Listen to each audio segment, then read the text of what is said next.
जय माँ इंद्राक्षी, जय अम्बे। इंद्राक्षी धाम के ज्योतिष पाठशाला कार्यक्रम में सभी दर्शकों का हम हार्दिक स्वागत करते हैं। आज वास्तु के अंतर्गत हम आपको बताने जा रहे हैं, यदि आपका भवन ऊंचा नीचा है, कहीं से समतल नहीं है, कहीं से ऊंचा उठ रहा है, तो इस स्थिति में आपके भवन का प्रभाव आपके ऊपर क्या आने वाला है। उसी के साथ साथ यदि आपके एक दरवाजे के सामने कई कई दरवाजे आते हैं तो उसका असर भी आपके ऊपर क्या पड़ने वाला है। वास्तव में कई बार छोटी सी छोटी भूल भी एक बहुत बड़ी भूल बन जाती है और हमें बहुत बड़ा नुकसान उस भवन में रहते हुए होता रहता है। सारी जानकारी इस अंक में। आइए पहले आज का हम पंचांग देखें। 6 मई सन 2026, दिन बुधवार, संवत 2083, ज्येष्ठ मास कृष्ण पक्ष, तिथि अभी चतुर्थी है, सुबह के 7 बजे हैं, लेकिन 7:36 से पंचमी तिथि उदय हो जाएगी। नक्षत्र मूल, आज जन्मे जातक गणमूल नक्षत्र की श्रेणी में होंगे, अतः 27 दिन के बाद इसी नक्षत्र में मूल शांति करा लेनी चाहिए। राहु काल 12 से 1:30, दिशा सूल उत्तर पूर्व दिशा। अब देखिएगा, भवन हम बनाते हैं तो बहुत भाव से बनाते हैं, बहुत मन से बनाते हैं। कई बार तो पूरी ज़िंदगी बीत जाती है कि भवन नहीं बन पाता। जिसके नाम भवन होता है उस मुखिया के ऊपर, उस मालिक के ऊपर वास्तु का असर ज़्यादा आता है। लेकिन कई बार हम ऐसा भी कोई किराए का मकान भी ले लेते हैं तो उसका असर हमारे ऊपर भी आएगा ही आएगा, क्योंकि हम वहाँ रह रहे हैं। वहाँ का जो भी तरंगे हैं वो हमारे ऊपर भी कार्य कर रही होती हैं। इसलिए ध्यान रखें, वास्तु के अनुकूल ही भवन में रहना हमेशा शुभ फलदायी होता है। अब जैसे किसी भी जातक का भवन पूर्व दिशा की तरफ बहुत नीचा है, दक्षिण दिशा की तरफ ऊंचा है या पश्चिम दिशा की तरफ ऊंचा है, लेकिन पूर्व दिशा उसकी नीचे की तरफ जा रही है, वो भवन शुभ नहीं होता। पूर्व दिशा में यदि आपका दालान है और उसका ढलान जो है वो भी सड़क की तरफ निकल रहा है तो वो भी शुभ नहीं होता है। भवन का कहीं से ऊंचा होना, कहीं से नीचा होना, ये स्थिति भी शुभात्मक नहीं होती है, अच्छी स्थिति नहीं होती है। यहाँ आपके धन धान्य में समृद्धि नहीं होगी। जिस गति से आप विकास किसी और स्थान पर कर रहे थे, यहाँ पर रहने से वो विकास आपका नहीं हो पाएगा, या फिर कहीं ना कहीं तनाव में स्थिति रहेगी, या फिर कहीं ना कहीं स्वास्थ्य की गड़बड़ी रहेगी और पैसा बीमारियों में बहुत ज़्यादा आपका खर्च होने लगेगा।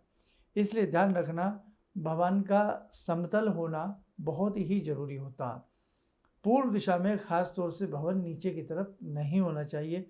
कई बार हमने देखा है कि पूर्व दिशा का जो हिस्सा होता है वो 1-1, 2-2 फीट तक नीचे होता है, तो वो स्थिति शुभ नहीं होती है। अब एक स्थिति इसी की और बताएं आपको वास्तु प्रकरण में, कि कई बार हमारा जैसे मेन गेट है तो मेन गेट के सामने एक गेट, फिर एक गेट, फिर एक गेट, यानी कि गेट की कतार लगी होती है। यदि हम सामने देखें तो सामने से गेट पर गेट, गेट पर गेट हमें नज़र आते हैं। ये स्थिति भी कदापि शुभ नहीं है। इस स्थिति में भी मान के चलें, आपको नाना भांति से जो समृद्धि, जो सुख उस भवन में मिलना चाहिए था वो नहीं मिल पाएगा, और नाना भांति से ही उसमें तकलीफ़ें आपको महसूस होंगी, चाहे स्वास्थ्य को लेकर के हो, धन हानि को लेकर के हो, कोर्ट कचहरी को लेकर के हो, तनाव को लेकर के हो, किसी भी बात को लेकर के हो, या फिर हम उतना ही जीवन में धन कमा पाएंगे, बस किसी तरह से हम सर्वाइव कर रहे हैं लेकिन आगे नहीं बढ़ पाएंगे। इसलिए ध्यान रखना, जब भी आप भवन बनाएं तो वास्तु के अकॉर्डिंग ही बनाने का प्रयास किया करें। वास्तु शास्त्र बहुत मायने रखता है हमारे जीवन में और हमारे भवन के निर्माण में। अब यदि कहीं किसी से ऐसी गलती हो गई है तो क्या करना चाहिए? जो दरवाजे हैं वो अक्सर बंद रहें, सारे दरवाजे एक साथ ओपन नहीं होने चाहिए, बीच में उसमें कर्टेन की व्यवस्था की जाए, और आगे से इस प्रकार से दरवाजे के सामने दरवाजे और फिर दरवाज़ा नहीं बनाना चाहिए। अब यदि भवन कहीं से बहुत नीचा हो गया तो प्रयास किया जाए उस फर्श को समतल किया जाए, बराबर किया जाए, और ख़ास तौर से पूर्व की दिशा का जो पोर्शन है वो आपका बैलेंस होना चाहिए। वो पीछे पश्चिम की दिशा तक वो एक साथ उसका आपको फर्श करा लेना चाहिए। और इसी के साथ साथ यदि कई बार फर्श कराना संभव नहीं होता, छतें बहुत नीची होती हैं और ऊपर से उसमें हम कुछ कराएंगे तो बहुत ज़्यादा उसमें दिक्कत महसूस होती है, तो वहाँ आपको विशेष तौर से वास्तु शांति करा लेनी चाहिए, श्री रामायण जी का पाठ कराना चाहिए, अखंड ज्योत की व्यवस्था करनी चाहिए। अक्सर मंगलवार सुंदरकांड का हमें वहाँ पाठ करना चाहिए और दुर्गा कवच का पाठ करना चाहिए। भगवती दुर्गा के नाना भांति के मंत्र हैं। सर्व मंगल मांगल्य है, निवारण मंत्र आदि से मंगलवार के दिन या अष्टमी के दिन हमें वहाँ पर यज्ञ करते रहना चाहिए।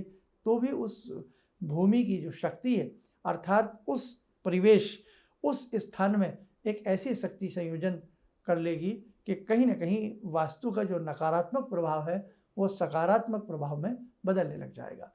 तो ये वास्तु की छोटी छोटी बातें हमारे सभी साधक ध्यान रखें। आज की 2 बातें थी।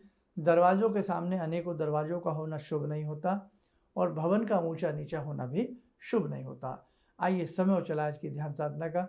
जुड़ते हैं आज की ध्यान साधना में भगवान श्री राम से। ओम रामो राजमणि सदा विजयते, रामं रमे संभजे, रामेण विहता निशाचरचमू, रामाय तस्मै नमः। रामानास्ति परायणं परतरं, रामस्य दासोऽम्यहम्। रामे चित्तलया सदा भवतु मे, भो राम मामुद्धर।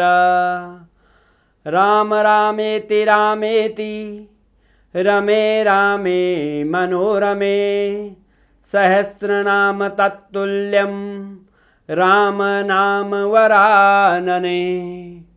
आदो राम तपोवनं दिगमनं, हत्वा मृगं काञ्चनं, वैदेहीहरणं जटायुमरणं, सुग्रीवसंवासनं, बाले निग्रहणं समुद्रतरणं, लङ्कापुरे दाहनं, पश्चात् रावणकुम्भकर्णहननं, एतद्धि रामायणम्।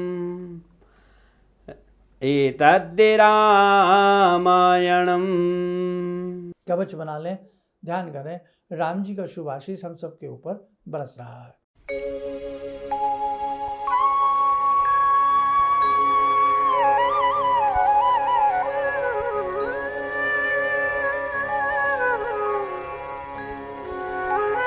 ओम बोलते हुए नेत्रों में समाधि।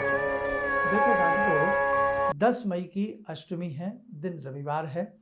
उस दिन अनेक प्रकार से हमारे कष्टों का निवारण हो, शरीर स्वस्थ रहे, तो इंद्राक्षी कवच का पाठ किया जाएगा और साथ ही भगवती के दर्शन अष्टमी की तिथि में करना बहुत ही शुभ माना जाता। तो जो भी साधक इंद्राक्षी धाम से जुड़े हुए हैं या इंद्राक्षी धाम में आना चाहते हैं तो वो ध्यान रखें, 10 मई रविवार के दिन प्रातः 11 बजे वहाँ पहुँच करके पुण्य का लाभ कमा सकते हैं और साथ ही जो वह स्तोत्र आदि का पाठ होता है उससे विशेष लाभ की आपको प्राप्ति होगी। आपके कष्टों का निवारण होगा, आपको खुशियाँ प्राप्त होंगी, धन समृद्धि का संचार होगा। और उसी के साथ साथ एक विशेष गायत्री अनुष्ठान, भगवती गायत्री के 1008 नामों से उनका पूजन यजन किया जा रहा है। ये कब है? ये 15 जून को है। 15 जून की सोमवती अमावस्या है। तो सोमवती अमावस्या में, और वो भी भगवती गायत्री के 1008 नामों से जब उनका पूजन होता है, हमारे पितृदोष दूर होते हैं, नाना भांति के कषाय कल्मश हमारे दूर होते हैं, नाना भांति के संकटों का निवारण होता है और जीवन में सुख समृद्धि का उदय होता है। तो इन दोनों ही तिथियों में यदि आप आना चाहते हैं, या दोनों में से 15 जून को या 10 मई में आप आना चाहते हैं, और अपने साथ आपके साथ कितने साधक आ रहे हैं, कितने सदस्य आपके साथ आ रहे हैं, नाम नंबर आप हमारे संस्थान में नोट करा सकते हैं। चलिएगा, आप सब लोगों का बहुत जीवन अच्छा रहे और जीवन में बहुत कुछ सुख समृद्धि जगत जननी की कृपा से आपको प्राप्त होती रहे। इन्हीं शुभकामनाओं के साथ हम अपनी वाणी को विराम देते हैं। जय जय अम्बे। जय इंद्राक्षी धाम। मैं सविता राज मेरठ से ही हूँ।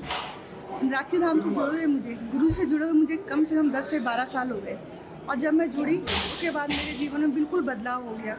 मेरा जीवन बिल्कुल अस्त व्यस्त था, लेकिन जब से गुरु जी ने मुझे गुरु मंत्र दिया, मेरा हर परिवार में सुख शांति समृद्धि सब कुछ आ गई। और मैं हर किसी से ये कहना चाहती हूँ, जैसे गुरु जी ने इस चीज़ को आगे बढ़ावा दिया है, सब मिलकर इस चीज़ को बढ़ावा दें और सब मजे में रहें।